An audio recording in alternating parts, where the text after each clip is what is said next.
They call themselves the Witches of Bucha, an unofficial moniker that nods to a mystic sisterhood. Bucha, because we are working in the Buchansky district. Witches, because all women are witches. These women are part of a nearly all-female volunteer air defence unit, trained to shoot down Russian drones in the suburbs where they live. Suburbs of Bucha and Irpin, on the outskirts of Kyiv.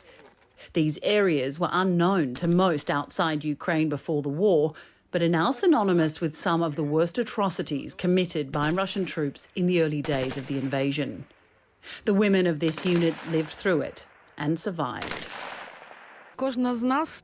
Each of us here has experienced something in our lives, something that the war took from us, something that cannot be forgiven. That's why this unites us all. Off the training ground, Tetiana walks us through those terrifying days in 2022. Russian soldiers stormed into Irpin in late February on their way to take Kyiv. This is where the first battles began. This is after they broke their column. The shopping centre looked like this. You can see it clearly here. Here it is. This building is burning. These are dead Russians. Tetiana's husband, Alexander, enlisted as part of the local territorial defence.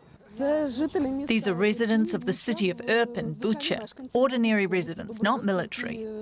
These are volunteers who took up arms on the first day of the full-scale invasion and stood up to defend Kyiv and Ukraine in general. Tetiana and her children hid in a nearby bomb shelter with dozens of their neighbours as the fighting raged above ground. Where the yellow gate is, there was my husband's trench, where he held the defence. He was one of the first guys who met the Russians on the approach. After more than a week of fighting, Alexander made it back to the bomb shelter to beg them to leave. He said, "Tanya, please leave. Take the children away." I said, "I don't want to. I won't go without you." He replied, "You and I have different tasks. Your task is to save the children and protect them. My task is to protect the city." Those were his last words to her. 3 years later, she still carries reminders of that loss. This is all I have left. Portraits, military badges, and the very fragment that killed him. You know, it somehow gives me strength. There are moments when you give up and think, that's it, I can't do it anymore. And then I look at this fragment and I think, no, I can still do it. Instead of grieving alone, Tetiana has chosen active resistance. In wartime, we all change. We try to adapt to the realities of life. And the realities are that we have a war. That's why we take up arms. For